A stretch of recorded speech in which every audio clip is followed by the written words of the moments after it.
పెంచుకుంటూ ప్రభా తండ్రి ఏం ప్రిపేర్ అయ్యానో ఏదైతే నాకైతే తెలియదు, కానీ పరిశుద్ధాత్మదేవ నన్ను మీరు గురగా వాడుకొని ప్రభా బిడ్డలు వచ్చినారు ప్రభా, వారిని ప్రభా వారి ఖాళీ కుండలుగా వస్తే ప్రభా నిండైన కుండలుగా వారిని నింపి పంపమని ప్రభా, వారిని తండ్రి వాక్యం అనే భోజనంతో తండ్రి సంతృప్తి పరిచి ప్రభా వారిని ఇక నుండి ప్రభా తీసుకువెళ్ళమని ప్రభా నీవే నీ కార్యం జరిగించుకోమని పరిశుద్ధాత్మదేవ ఆది నుండి అంతం వరకు నీ కార్యమే ప్రభా నీ ప్రేరేపణ ద్వారా చెప్పడము తండ్రి. సమయం తక్కువ ఉంది కాబట్టి సమయానికి అనుసారంగా చెప్పడము తగిన జ్ఞానం నాకు దయచేసి తోడడం నడిపించమని నాశనం నేర్చడం అడిగి నా పరమతండ్రి ఆమేన్. Praise lord everyone. ఈరోజు ఒక ప్రత్యేకమైన దినం ఏంటో తెలుసా? ఓకే, ఇక్కడ చాలా మంది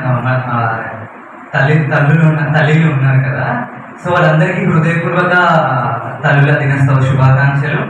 కాబోయే తల్లులకు, ఆత్మీయ తల్లులకు అందరికీ మదర్స్ డే అనేది చాలా స్పెషల్. అంటే మనం వేరే దేశాల్లో చూసుకున్నట్టయితే వాళ్ళు మదర్స్ డే అనేది చాలా స్పెషల్గా జరుపుకుంటారు. అమెరికాలో చూసినట్టయితే ఆ సంవత్సరం అంతా వాళ్ళు తల్లిని ఆరాధిస్తారో ఆరాధించారో తెలియదు, కానీ ఈ ఒక్కరోజు మాత్రము వాళ్ళందరూ వాళ్ళ తల్లి కోసం ఎన్నో గిఫ్ట్స్ కొని వాళ్ళ కోసం ప్రత్యేకంగా కొన్ని తయారు చేసి ఆ ఒక్కరోజు వాళ్ళని ఎంతో ఆరాధించేవారిగా ఉంటారు. కాబట్టి మనం కూడా మన తల్లులను ఎంతగానో గౌరవించబద్దులమై ఉన్నాము. ఎందుకంటే మన అమ్మ లేకుంటే మనం ఈరోజు ఇలా ఉండేవాళ్ళం కాదు. కాబట్టి మేము ఈరోజు దేవుడు ఒక వాక్యం ద్వారా మీతో మాట్లాడాలని చెప్పి ఆశపడుతున్నాడు. యెషయా గ్రంథము 66:13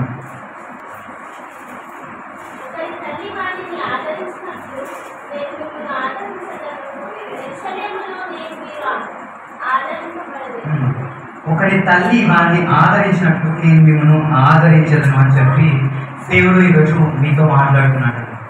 మీకు ఇక్కడ కొందరికి తల్లులు ఉండవచ్చు, ఉండకపోవచ్చు, లోకానుసారంగా లేకపోవచ్చు, అంటే తల్లి మరణించిన వారు ఉండవచ్చు. కొందరికి ఆ తల్లి ఉన్నప్పటికీ ఆ తల్లి కఠినాత్మరాలుగా మిమ్మల్ని చిన్నప్పటి నుండి బాగా చూసుకొని తల్లిగా ఉందేమో.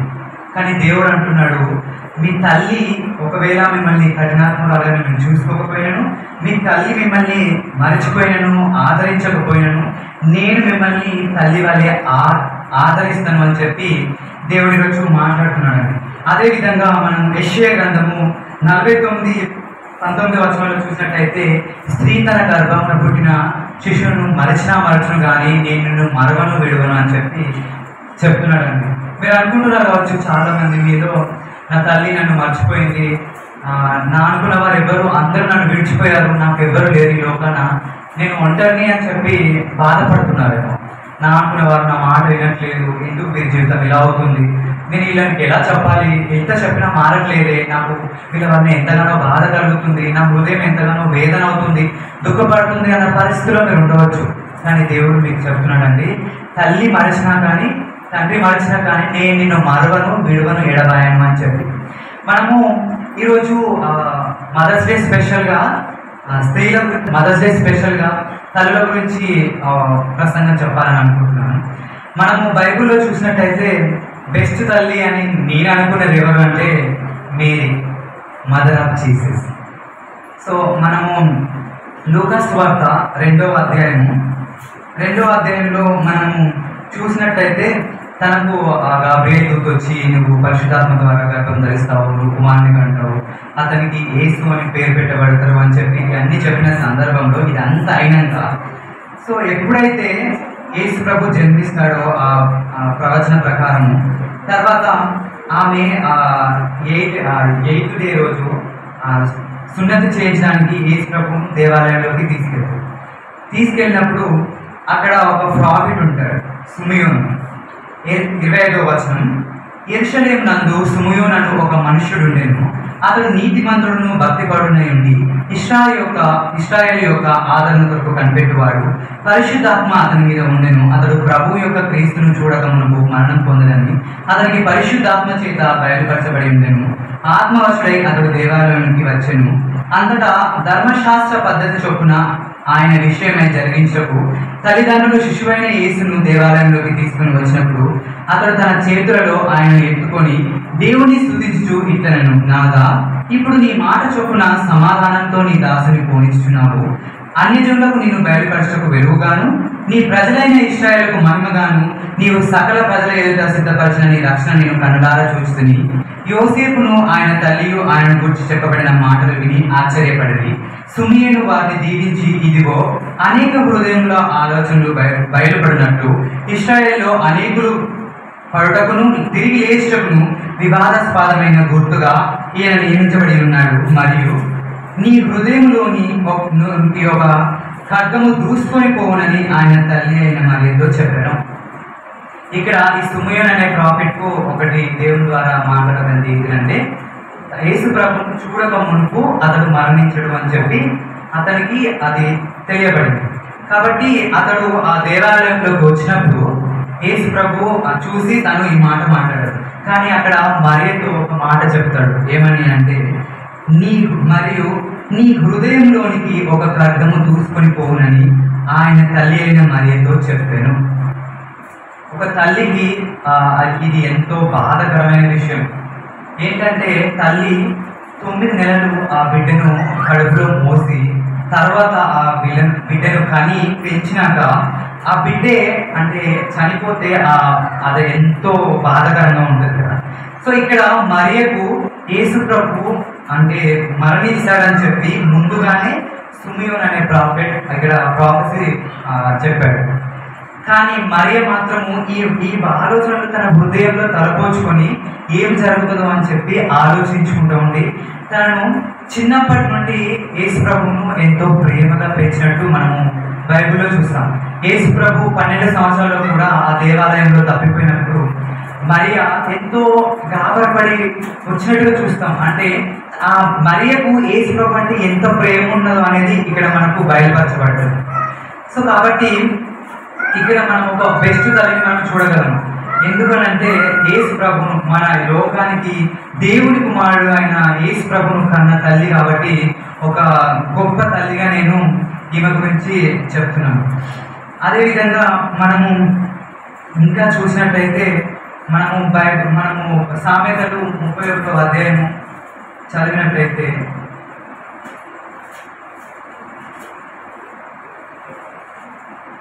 అందులో ఉంటది, రాజైన లెవీయులు మాటలు అతని తల్లి అతనికి ఉపదేశించిన దేవుడి, నా కుమారుడా నేనేమందును, నేను కన్న కుమారుడా నేనేమందును, నా మొక్కులు మొక్కిన నా కుమారుడా నేనేమందును, నీ బలమును స్త్రీలకు ఇయ్యకుము, రాజులను నశింపజేయు స్త్రీలకు సహవాసము చేయకుము, ద్రాక్షరసము త్రాగుట రాజులకు తగదు, లెవీయులు అది రాజులకు తగదు, మద్యపానాసక్తి అధికారులకు తగదు, త్రాగిన ఎడల వారు కట్టలను మరుతురు, దీనులందరికీ అన్యాయం చేతురు, ప్రాణము పోవచ్చున్న వారికి మద్యం నీయుడి, మనోవ్యాపులం గల వారికి ద్రాక్షరసం నీయుడి, వారు త్రాగి తమ పేదరికం మరుతురు, తమ శ్రమను ఇక తలంచుకుందరు, మూగవారికి నీ దిక్కులేని వారందరికీ న్యాయం జరిగినట్లు నీ నోరు తెరుము, నీ నోరు తెరిచి న్యాయము తీర్పు తీర్చుము, దీనులకు శ్రమపడు వారికి దరిద్రులకు న్యాయం జరిగించుము అని చెప్పి వ్రాయబడిందండి. ఇక్కడ లెవీయులు తండ్రి లెవీయులకు చెప్తున్న మాటలు, నా కుమారుడా నేను కన్న కుమారుడా నేనేమందును, నా మొక్కులు మొక్కి కన్న కుమారుడా నేనేమందును, నీ బలమును స్త్రీలకు ఇయ్యకుము, రాజులను నశింపజేయు స్త్రీలకు ఇయ్యకుము అని స్త్రీలతో సహవాసము చేయకు అని చెప్తుంది. ఇక్కడ ఒక తల్లి గుణగణాలను మనము ఈ లెవీయుల తల్లి ద్వారా తెలుసుకోవచ్చు. తన కుమారుడికి ఏమని చెప్తుందంటే, నీవు స్త్రీల జోలికి వెళ్ళకు, ద్రాక్షరసమైనను ఏదైనా తావకు, అది నీకు తగదు. ఎందుకంటే మనము బైబిల్లో చూస్తాం కదా, వేశ్య లోతైన పోయి పరస్త్రీ ఇరుకైన గుండ అని చెప్పి వ్రాయబడింది. దాంట్లో భక్తుడైన దావీదు పడ్డాడు, జ్ఞాని అయిన సొలొమోను పడ్డాడు, యవ్వనస్తుడైన సంసోను కూడా పడ్డాడు. ఒకటిని చూచెను అని చెప్పి సంసోను పడి నాశనం అయిపోయాడు. దావీదు ఒకానొక సందర్భంలో యుద్ధానికి వెళ్లకుండా బెత్షెబను చూసి పాపం చేసి పాపంలో పడిపోయాడు. సొలొమోను జ్ఞాని ముసలితనంలో కూడా అనేక మంది భార్యలను చేసుకోవడం వలన తనను అన్యులైన భార్యలు అన్య దేవతల తట్టు తిప్పాయని చెప్పి వ్రాయబడింది. కాబట్టి ఇక్కడ లేవీయుల తల్లి ఏమని చెప్తుంది, ఇక్కడ మీరున్న తల్లులు ఏం నేర్చుకోవాలి అని చెప్పి అంటే తమ కుమారులను ఎలా పెంచాలి, కుమారులకు ఏమి నేర్పాలనేది ఇక్కడ ఆమె నేర్పుతుంది. అంటే ఫస్ట్ నుండే దేవుని వాక్యం నేర్చుకోవాలి, దేవుని మందిరానికి వెళ్ళాలి, దేవుని సన్నిధిలో ఆరాధించాలి. కానీ ఈ స్త్రీల జోలికైనను తాగుడుకైనను అలాంటి వ్యర్థమైన అలవాట్లకు పోకుండా మంచి అలవాట్లు అలవర్చుకోవాలని చెప్పి ఇక్కడ చెప్తుంది. మనం ఇక్కడ 10వ వచనం చూసినట్టయితే గుణవతి అయిన భార్య దొరుకుట అరుదు, అటుది ముఖ్యము కంటే అమూల్యమైనది. ఆమె పెనిమిటి ఆమె యందు నమ్మకించును, అతని లాభప్రాప్తికి వెలితి కలదు. ఎవరైతే గుణవతి అయిన భార్య దొరుకుతుందో ఒక పురుషునికి, ఆమె అమృత్యము కంటే అమూల్యమైనది, అంటే ఆమె ఎంతో ప్రశస్తమైనది అన్నట్టు. పురుషుడు ఎంత జ్ఞానవంతుడు, ఎంత ధనం సంపాదించే వ్యక్తి అయినప్పటికీ స్త్రీ ఒకవేళ ఆమె గుణవంతురాలు కానట్టయితే ఆ ఇల్లు ఎప్పుడూ అభివృద్ధి చెందదండి. మనము సామెతలు 14:1 చూస్తాం కదా, జ్ఞానవంతురాలు తన ఇల్లు కట్టుకోను, 3 రాళ్ళు తన సొంత చేతులతో తన ఇల్లును పెరిగి వేసుకుని చెప్పి. పురుషుడు ఎంత జ్ఞానం కలిగిన వాడైనా, ఎంత ధనం సంపాదించేవాడైనా, స్త్రీ ఒకవేళ మూర్ఖురాలైతే అతను ఎంత సంపాదించినా, ఎంత చేసినను అది వ్యర్థమైనది. ఒక పురుషునికి గౌరవం రావాలన్నా, ఇతరుల పట్ల మర్యాద రావాలన్నా తన భార్యను బట్టి ఉంటుంది. తన భార్య తనతో ఎట్లుంటుందో, తన భార్య ఎలాగైతే ప్రవర్తిస్తుందో దాన్ని బట్టి పురుషునికి గౌరవం అనేది వస్తుంది. కాబట్టి ఇక్కడ గుణవతి అయిన భార్య దొరుకుట అరుదు, అతిది ముత్యము కంటే అమూల్యమైనది. ఆమె పెనిమిటి ఆమె యందు నమ్మిక ఉంచినాడు. ఆ గుణవతి అయిన భార్య యందు పెనిమిటి నమ్మిక ఉంచుతాడట. కాబట్టి మనలో పెళ్ళైన వాళ్ళు చాలా మంది ఉన్నారు ఇక్కడ. కాబట్టి ఆ గుణవతి రాలైన స్త్రీలాగా మీరు ఉన్నారా? మీ కుటుంబాన్ని మీరు కట్టుకుంటున్నారా? మీ భర్త ఎటైనా వెళ్ళినప్పుడు మిమ్మల్ని నమ్మగలుగుతున్నాడా? ఒకసారి మిమ్మల్ని పరీక్షించుకోవాలి. తాను బ్రతికిన దినములన్నీ అతనికి మేలు చేయను కానీ కీడేమి చేయడు. మనం లోకంలో చాలా మందిని చూసినట్టయితే ఎలా ఉంటారంటే తన భర్తను ఇష్టపడతారు, ప్రేమించే పెళ్లి చేసుకుంటారు, ఇష్టపడే పెళ్లి చేసుకుంటారు. కానీ కొన్ని రోజుల తర్వాత వాళ్ళ ప్రేమ ఎట్టుకోతుందో తెలియదు. కానీ వీళ్ళు ఇంకొకరిని ప్రేమించి అతన్ని ఒక సంఘటన నేను పేపర్లో చదివాను. అతన్ని ఇష్టపడి తన భర్త అంటే బయటికి వెళ్ళినప్పుడు ఆ పరాయి పురుషుడు వచ్చినప్పుడు అతను మళ్ళీ రిటర్న్ వచ్చినప్పుడు అతను చూసాడని చెప్పి అతన్ని మేడ పై నుండి పడేసి అతన్ని చంపి చేతికి వెళ్ళాను. ఒక స్త్రీని నేను చూశాను, ఆమె లైవ్లో కూడా చూశాను. సో కాబట్టి అలాంటి వాళ్ళు కూడా ఉంటారు. ఇక్కడ ఏమని ఉంది, ఆమె తాను బ్రతుకు దినములన్నీ అతనికి మేలే కానీ కీడు చేయదు. కాబట్టి మీరు మీ భర్తలకు మేలు చేసేవారిగా ఉన్నారా, లేకుంటే కీడు చేసేవారిగా ఉన్నారా? మనము ఇక్కడ ఈ స్త్రీ ఎవరో మనకు పేరు ప్రస్తావించబడలేదు, కానీ ఆ స్త్రీ గుణగణాలు తన భర్త ఇక్కడ ప్రస్తావిస్తున్నాడు. ఆమె పైన ఆమె భర్త నమ్మకం ఇస్తాడు. అంటే ఆమె ఎంత మంచిది అయితే, ఎంత నమ్మకంగా ఉంటే అతను అంత నమ్మకంగా చెప్తాడు. ఆమె గొర్రెబొచ్చును అవిసనాలను వెతుకును, తన చేతులార వాటితో పనిచేయును. భర్తకపు ఓడలు దూరం నుండి ఆహారం తెచ్చినట్లు ఆమె దూరం నుండి ఆహారం తెచ్చుకోను. ఆమె చీకటితోనే లేచి తన ఇంటి వారికి భోజనం సిద్ధపరచును. ఆమె తన పనికర్తలకు బెత్తము సిద్ధపరచును. చూడండి, ఆమె ఆ గొర్రెబొచ్చును అవిసనాలను తీసుకొని తన చేతులారా పనిచేస్తాడు. ఆమె ఈ పని ఏదో ఒక పని చేసేదానిగా ఉంటుంది అన్నట్టు. తన చేతిలో ఒక పని అనేది తప్పకుండా ఉంటుంది. తన భర్త కొరకు ఓడల దూరం నుండి రాగానే తనకు ఆహారము, తన కుటుంబం కొరకు ఆమె ఆహారం సిద్ధపరుస్తారు. ఆమె పనికర్తలకు బెత్తం కూడా, అంటే ఎవరైతే ఇంట్లో పనిచేసే వాళ్ళు ఉంటారో వారి కోసము జీతం కూడా ఆమె ఏర్పరిచే వారిగా ఉంటుంది. ఆమె పొలమును చూసి దాన్ని తీసుకొను, తాను కూడబెట్టిన ద్రవ్యమును పెట్టి ద్రాక్ష తోట ఒకటి నాటించును. ఆమె నడికట్టు చేత నడుము బలపరుచుకొని చేతులతో బలముగా పనిచేయును. తన వ్యాపార లాభము అనుభవం చేత తెలుసుకోను. రాత్రి వేళ ఆమె దీపము ఆరిపోదు. ఈమె ఎలాంటి స్త్రీ అంటే ఆమె తన నడుము కట్టుకొని బలంతో పనిచేస్తారు. తను భర్తకు ఓడలు దూరంగానే ఉండగానే తన ఆహారం సంపాదించుకొని తన కుటుంబం కొరకు ఆమె పొద్దునట్టే లేచి వారందరికీ, తన భర్తకు, తన కుమారులకు అందరికీ ఆహారం సిద్ధపరిచే స్త్రీగా ఉంటుంది. వ్యాపారం అంటే మీరు ఇప్పుడు చాలా మంది ఎలా ఉంటారంటే నేను పెళ్లి చేసుకున్నాను, నేను ఇక పని చేయాల్సిన అవసరం లేదు, నా భర్త ఉన్నాడు కదా అన్ని నా భర్తే చేస్తాడు అని చెప్పి అనుకుంటారు. కానీ ఇక్కడ ఈ స్త్రీ ఏం చెప్తుంది, బైబిల్ ఏం చెప్తుంది, తన చేతి పనిని ఆమె చేస్తుంది. దేవుడు ఏమంటాడు, నీ చేతి పనిని నేను ఆశీర్వదిస్తాను అని చెప్తాడు. మీ చేతి పని ఏం లేనట్టయితే దేవుడు ఆశీర్వదించగలుగుతాడా? ఆశీర్వదించడు కదా. కాబట్టి మీరు కూడా ఏదో బయటికి వెళ్ళి జాబ్ అనే కాదు, ఇంట్లో మీ భర్తకు ప్రయాసపడి వచ్చిన మీ భర్తకు ఆహారం సిద్ధం చేయడము, మీ కుమారులకు మంచి చెడ్డలు చెప్పడము, ఇది కూడా పనే కదా. చాలా మంది ఏమనుకుంటారు, నేనే ఇంటి భారం అంతా మోస్తున్నాను అని చెప్పి అనుకుంటారు. కానీ నేనే ఈ హౌస్ను బిల్డ్ చేస్తున్నాను, నేనే నా కుటుంబాన్ని కట్టుకుంటానని చెప్పి ఎందుకు అనుకోకూడదు? ఒక స్త్రీని మనం అందరం చూడగానే ఈమె ఒక పని మనిషి లాగా అని చెప్పి అనుకుంటాం. భర్త ఉద్యోగం చేస్తే అతను ఉద్యోగం చేస్తున్నాడని అతనికి విలువిస్తాం, కానీ స్త్రీ ఇంట్లో పనిచేసే స్త్రీకి మాత్రం మేము ఒక పని మనిషి లాగా ట్రీట్ చేస్తుంటాం. కానీ ఇంట్లో ఆ స్త్రీ తన కుటుంబాన్ని కట్టకుండా తన భర్తకు ఆహారం సిద్ధపరిచినట్టయితే ఈ భర్త ఉద్యోగానికి వెళ్ళలేడు, తన కుటుంబాన్ని చక్కగా సరిపెట్టుకోలేడు. కాబట్టి మీరే ఆ ఇంటికి ఒక బిల్డర్స్, అంటే ఆ ఇంటిని కట్టడం అనేది, కూల్చడం అనేది మీ చేతిలోనే ఉంది. కాబట్టి ఒక ఇంటిలో స్త్రీ తల్లి పాత్ర అనేది ఎంతో ప్రాముఖ్యత కలిగినది. ఆ ఇల్లును కట్టాలన్నా, ఆ ఇంటిని కూల్చాలన్నా అది తల్లి చేతిలోనే ఉంటుంది. తన కుమారులు కొడుకులు ప్రయోజనకరాలు కావాలన్నా, వాళ్ళ దృష్టిలు కావాలన్నా, చెడిపోవాలన్నా, వాళ్ళు దేవుని వరకు తిరగాలన్నా, లేకుంటే వాళ్ళు వ్యర్థమైన కార్యాలు చేయాలన్నా అది తల్లి చేతిలో మాత్రమే ఉంటుంది. తల్లిదండ్రులు ఇద్దరి చేతిలో ఉంటుంది, ముఖ్యంగా తల్లి చేతిలో ఉంటుంది. తండ్రి ఎప్పుడు ఏం చేసుకుంటాడు, నువ్వు ఇది చెయ్యొద్దు, నువ్వు ఇలానే ఉండాలి అని చెప్పి గద్దించేవాడిగా ఉంటాడు. కానీ తల్లి మాత్రము ఆదరించి, అంటే బుజ్జగించేలాగా ఉంటుంది. చూడండి, అప్పుడప్పుడు మనకు కూడా తల్లి చెప్తే నేను చేయకపో అని చెప్పేవారిగా ఉంటాం. కానీ తండ్రి చెప్పిన దానికి ఎదురు మనం మాట్లాడడం కదా. సో కాబట్టి ప్రతిదీ మన తల్లి మనల్ని ఎంతో ప్రేమతో మనల్ని బుజ్జగిస్తూ మంచి తోవలో నడిపేవారిగా ఉంటుంది. మనము ఇక్కడ ఇంకొక వచనాన్ని చూసినట్టయితే ఆమె జ్ఞానము కలిగి తన నోరు తెరుచును, కృపగల ఉపదేశమే ఆమె బోధించును. ఆమె నోరు తెరిచినప్పుడు బుద్ధిగల మాటలే మాట్లాడుతుంది, అంటే వ్యర్థమైన మాటలు మాట్లాడదు.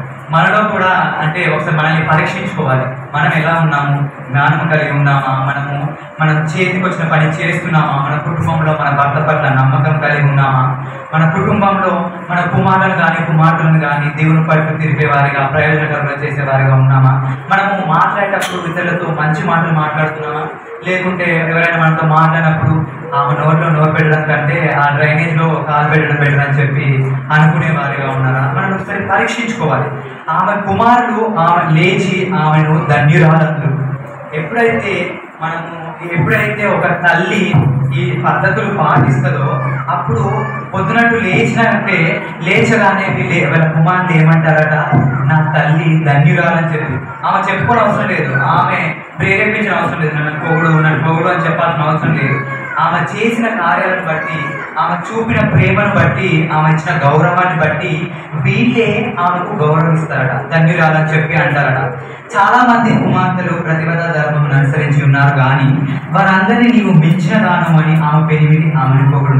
ఎంతమంది ప్రతిపద ధర్మం పాటించినప్పటికీ ఈమె విధేయత, ఈమె మంచితనము, ఈమె లోబడిన తత్వమును బట్టి ఆమె భర్త ఆమెను ఏమంటారట. ఎంతో మంది ఉన్నారు ఇక్కడ ప్రతిపద ధర్మం పాటించాలి, ఎంతో వారున్నారు, కానీ వాళ్ళందరికంటే మించిన దానం అని చెప్పి ఆమెను అంటారట. కాబట్టి చేసిన పనిని బట్టి ప్రతిఫలం ఎదగును, గౌన్ల యుద్ధ ఆమె పనులు ఆమెను కొనియాడను.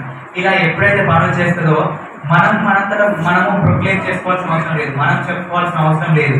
కానీ ఎక్కడైతే ఆ ఊరు పెద్దలు కూర్చుంటారో, ఎక్కడైతే వాళ్ళు పంచాయతీ చెప్తారో అక్కడ ఫలానా స్త్రీ ఆమె ఎంత జ్ఞానవంతురాలంటే తన భార్యకి ఎంత విలువిస్తుంది అని చెప్పి ఆమె గురించి ఆమె చేసిన పనులను బట్టి గౌన్ల యుద్ధ ఆమె పనులను ఆమెకు కొనియాడతారు, అట్లాంటి కొనియాడతారట.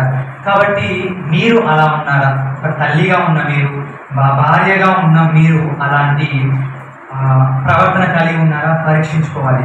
మీరు ఎప్పుడైతే ఇలా ఉంటారో మీ భర్త ఎప్పుడైనా బయటికి వెళ్ళినప్పుడు ఎవరైనా వెళ్తే మీ భర్తను చూడగానే లేచి గౌరవిస్తారు. మీరే పోరా, నువ్వేంద్రా, అదేంద్రా, ఇదేంద్రా అని నువ్వు ఇట్లా అన్నావనుకో నీ భర్తకు సమాజంలో గౌరవం ఉంటుందా? ఉండదు కదా. రాసిన 2వ పత్రికలో చూసినట్లయితే అది 1వ అధ్యాయంలో క్రీస్తు యేసు అపోస్తలుడైన పౌలు ప్రియకుమారుడు తిమోతికి శుభమని చెప్పి రాయినది. ఇక్కడ ఏమని చెప్తారంటే వాళ్ళ తండ్రి గురించి చెప్తారన్నట్టు.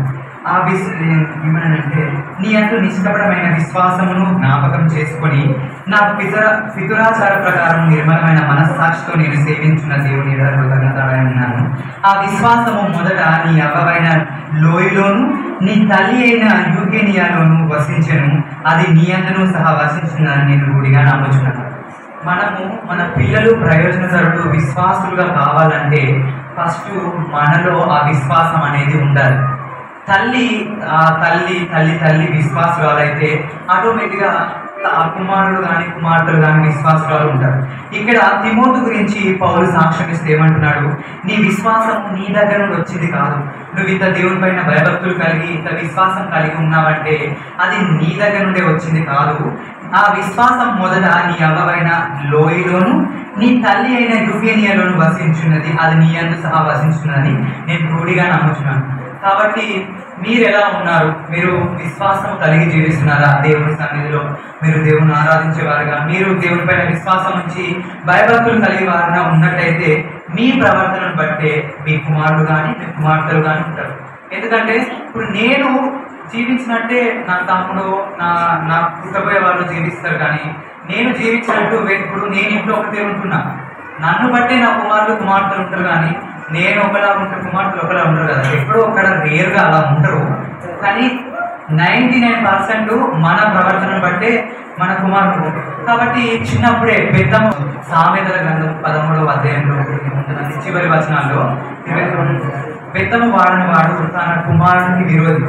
కాబట్టి ఒకవేళ మీ కుమారులు తప్పిపోయినట్లయితే అది సామెతల గ్రంథము 13వ అధ్యాయం 24వ వచనంలో చూసినట్లయితే బెత్తము వాడని వాడు తన కుమారునికి విరోధి, కుమారుని ప్రేమించిన వాడు అని శిక్షించును. మీ కుమారులు అంటే చిన్నప్పటి నుండే చెడిపోవడానికి దారి తప్పుకోవడానికి కారణం ఏంటంటే బెత్తం వాడకపోవడం. మనము ఒక సామెత కూడా ఉంటుంది కదా, మొక్కై వ్రంగంది మౌనే వ్రంగం అని చెప్పి. కాబట్టి మనం చిన్నప్పటి నుండే ఎప్పుడైతే మన కుమారులను బెత్తం వాడి దేవుని వాక్యంలో దేవుని సన్నిధికి రావాలని చెప్పి మనం ఎప్పుడైతే క్రమశిక్షణగా పెంచుతామో అప్పుడు వాళ్ళు కూడా ఆ భక్తిలో అలవాటు అవుతారు. కానీ మనం ఎప్పుడైతే బెత్తం వాడమో మనమే మన కుమార్తెలకు విరోధులను, వారి నాశనం కావడానికి మనమే వారికి వారికి సహాయం చేసిన వారిగా ఉంటాము. కాబట్టి మన కుమారులను ఎలా చేసే వారిగా ఉన్నామో మనం ఒకసారి పరీక్షించుకోవాలి.